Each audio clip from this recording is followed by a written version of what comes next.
నమస్తే. మా తాతలు నేతులు తాగారు, మా మూతులు వాసన చూడండి అన్నట్లుగా మారింది శ్రీకాకుళం జిల్లా వాసుల పరిస్థితి. జిల్లా గత చరిత్ర గొప్పగా చెప్పుకోవడానికి తప్ప సాధించేది ఏమీ లేదు. శ్రీకాకుళం జిల్లా తర్వాత ఏర్పడిన జిల్లాలు అభివృద్ధిలో దూసుకుపోతుంటే ఆవిర్భావం నుంచి నేటి వరకు జిల్లాకు ఒరిగింది శూన్యం. ఇక్కడ ప్రజలకు రాజకీయ చైతన్యం తెలుసు, అవసరమైతే ఉద్యమించడం కూడా తెలుసు. ఇక్కడ మనుషులు కష్టపడే తత్వం ఇతర ప్రాంతాలకు ఎంతో ఆదర్శంగా నిలుస్తుంది. 75 సంవత్సరాలు పూర్తి చేసుకున్న నేపథ్యంలో వజ్రోత్సవాలు జరుపుకుంటున్న శ్రీకాకుళం జిల్లా గురించి తెలుసుకుందాం.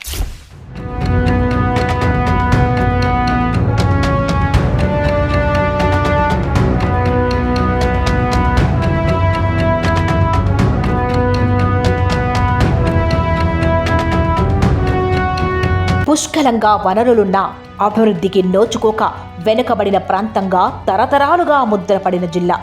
ఉపాధి కోసం వలసలు పోయే వేలాది మంది వలస కూలీలకు నిలయమైన జిల్లా.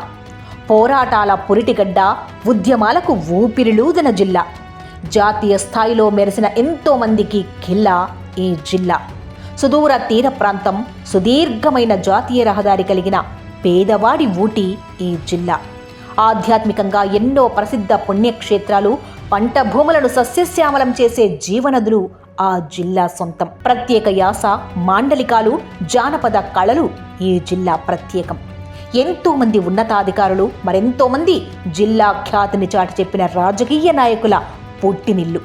అవును, ఆ జిల్లానే పేరులోనే శ్రీకారం కలిగిన శ్రీకాకుళం జిల్లా. జిల్లాగా అవతరించి 75 వసంతాలు పూర్తి చేసుకుంటున్న వేళ ఇది. దేశానికి స్వతంత్రం వచ్చిన తర్వాత ప్రత్యేక జిల్లా కోసం ఉద్యమాలు జరగా అప్పటి వరకు వైజాగ్ జిల్లాలో భాగంగా ఉన్న శ్రీకాకుళంను ప్రత్యేక జిల్లా చేయాలంటూ ఈ ప్రాంత నాయకులు ప్రభుత్వంపై ఒత్తిడి తెచ్చారు. 1948 ఫిబ్రవరిలో శ్రీకాకుళం జిల్లా ఏర్పాటు చేయాలని ప్రభుత్వం నిర్ణయించిన జిల్లా కేంద్రం ఎంపికలో జాప్యం జరిగింది. ఈ క్రమంలో 1950 జులైలో అప్పటి రెవెన్యూ మంత్రి హెచ్ సీతారామరెడ్డి శ్రీకాకుళం జిల్లా కేంద్రంగా ఏర్పాటు చేస్తున్నట్లు ప్రకటించారు. 1950 ఆగస్టు 15న సూర్యాస్తమయం సమయంలో పెట్రోమాక్స్ లైట్ల వెలుగులో శ్రీకాకుళం అవతరించింది. నాటి నుంచి స్వాతంత్ర దినోత్సవ వేడుకలతో పాటు జిల్లా అవతరణ వేడుకలను నిర్వహించుకునే అవకాశం దక్కింది. బ్రిటిష్ పాలనలో గతంలో చికాకోలు అనే పిలువబడే శ్రీకాకుళం గొప్ప చరిత్ర కలిగి ఉంది. ఇది ఒకప్పుడు కళింగ రాజవంశంలో భాగంగా ఉండేది. తర్వాత మధ్యయుగ కాలంలో గజపతి రాజ్యంలో భాగంగా ఉండేది. ఆ తర్వాత వేంగి తూర్పు చాళుక్యులు దీన్ని పాలించారు. కాకతీయ విజయనగర సామ్రాజ్యంలో కూడా శ్రీకాకుళం భాగమైంది. శ్రీకాకుళం జిల్లా పేరు వినగానే మొదట గుర్తుకొచ్చేది వెనకబాటుతనమైతే వెనువెంటనే గుర్తుకొచ్చేది సాయుధ పోరాటం. సాయుధ రైతాంగ పోరాటానికి బీజం వేసిన శ్రీకాకుళం జిల్లా ఎన్నో ఉద్యమాలకు ఊపిరులూదింది. వాటిలో కొన్ని తెల్ల దొరలను ఎదిరించి చేపట్టిన ఉద్యమాల్లో జిల్లా వాసులు కీలక పాత్ర పోషించారు. విశాఖ జిల్లాలో అంతర్భాగంగా ఉన్న శ్రీకాకుళంలో మందస జమీందారు జగన్నాథ రాజమణిదేవ్ ప్రజల నుంచి పెద్ద ఎత్తున కప్పం వసూలు చేసేవారు. అందుకు వ్యతిరేకంగా తొలిసారి 1930లో ఈ ప్రాంతంలో ఉద్యమాలు మొదలయ్యాయి. నాటి జమీందారీ పాలనకు వ్యతిరేకంగా మొదలైన ఉద్యమం చాప కింద నీరులా సాగింది. ఆ తర్వాత జమీందారులపై అటవీ హక్కుల కోసం పోరాడి ఉద్యమానికి సారథ్యం వహించిన వీర గున్నమ్మ 1940లో సిపాయిల తూటాలకు బలైంది. ఇక గిరిజనుల హక్కుల సాధన, భూస్వాముల, పెట్టుబడిదారుల అకృత్యాలు, ఉద్దానంలో వ్యాపారుల దోపిడీ విధానాలకు వ్యతిరేకంగా 1960లో ఉద్యమాలు ఊపందుకున్నాయి. వెంపటాపు సత్యం, ఆదిభట్ల కైలాసం, పంచాది కృష్ణమూర్తి, తామాడ గణపతి వంటి వారు ఈ ఉద్యమాలకు నాయకత్వం వహించారు. ఈ ఉద్యమాలు 1967 అక్టోబర్ నాటికి సాయుధ పోరాటంగా రూపుమార్చుకున్నాయి. బత్తిలి గ్రామంలో గిరిజనులు పెత్తందారులను ఎదిరించి పోరాడగా చాలామంది గిరిజనులు ప్రాణాలు కోల్పోయారు. 1967-70ల మధ్య సాగిన పోరాటాల్లోనూ వందల మంది ఉద్యమకారులు, నాయకత్వ బాధ్యతల్లో ఉన్నవారు ఎన్కౌంటర్లలో నేలకొరిగారు. 1972లో అరికె రాములు, రాజా రామిరెడ్డి ఎన్కౌంటర్ తర్వాత పోలీసుల నిర్బంధాలతో ఉద్యమం నీరు కారింది.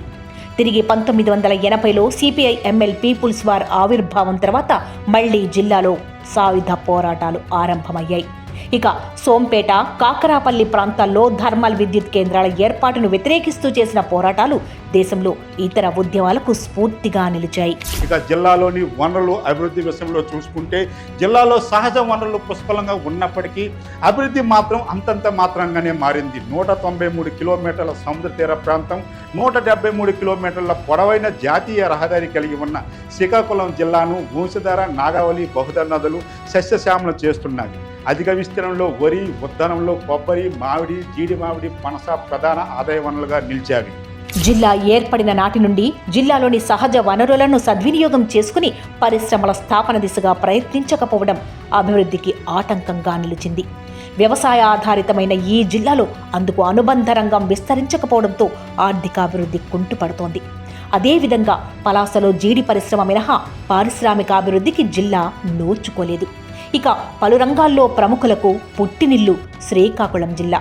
మా కొద్దీ తెల్లదొరదనం అని నినదించిన గరిమెళ్ళ, వాడుక భాష కోసం పోరాటం జరిపిన గిడుగు రామ్మూర్తి, ఇండియన్ హెర్క్యులస్ కోడి రామ్మూర్తి, వెయిట్ లిఫ్టింగ్లో జిల్లా ఖ్యాతిని జాతీయ స్థాయిలో చాటి చెప్పిన కరణం మల్లీశ్వరి, పూజారి శైలజ, భారతదేశానికి గర్వకారణమైన చిత్రకారుడు వడ్డాది పాపయ్య, స్వాతంత్ర్య సమరయోధులు సర్దార్ గౌర్తు లచ్చన్న, కథలకు ప్రసిద్ధి చెందిన భారతీయ కవి, రచయిత కారా మాస్టర్, సినీ నటులు జేవి సోమయాజులు, శరత్ బాబు, 6 సార్లు శ్రీకాకుళం ఎంపీగా ఎన్నికైన బొడ్డేపల్లి రాజగోపాలరావు, దేశ స్థాయిలో గుర్తింపు పొందిన కింజారపు ఎర్రంనాయుడు వంటి ఎందరో ప్రముఖులు ఈ జిల్లాకు చెందిన వారే కావడం విశేషం.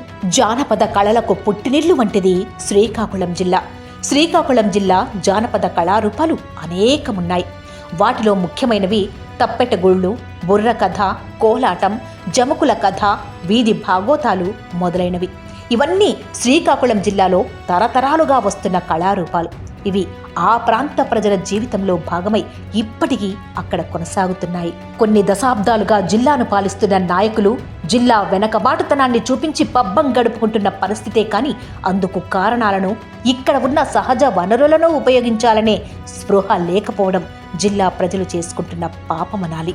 ముఖ్యంగా ఆధ్యాత్మికంగా జిల్లాకు ప్రత్యేక స్థానం ఉంది. ప్రపంచంలో ఎక్కడే లేని విధంగా నిత్యం పూజలు అందుకునే ప్రత్యక్ష దైవం, ఆరోగ్య ప్రదాత శ్రీ సూర్యనారాయణ స్వామి కొలువైన అరసవెల్లి, దక్షిణ కాశీగా పిలుచుకునే శ్రీమోకలింగం, కూర్మ రూపంలో శ్రీ మహావిష్ణు పూజలు అందుకుంటున్న శ్రీకూర్మం, ఉమారుద్ర, కోటేశ్వరి ఆలయాలతో పాటు మరెన్నో దర్శనీయ ఆలయాలు ఈ జిల్లాకు ఆధ్యాత్మిక శోభని అందిస్తున్నాయి. శ్రీకాకుళం జిల్లా ఏర్పడి 75 సంవత్సరాలు అవుతున్నా ఏమి సాధించామని వెనక్కి తిరిగి చూసుకుంటే సాధించేది ఏమీ లేదు.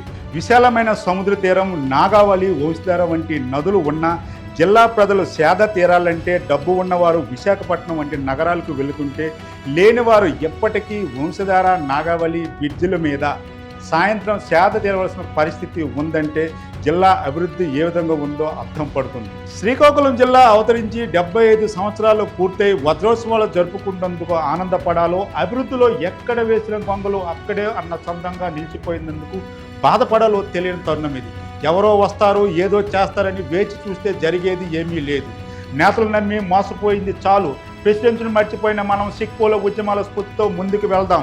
శ్రీకాకుళం జిల్లాను అభివృద్ధి పథంలో దూసుకుపోయే విధంగా చేయి కలుపుతాం. అభివృద్ధికి ముందుకు వెళ్దాం.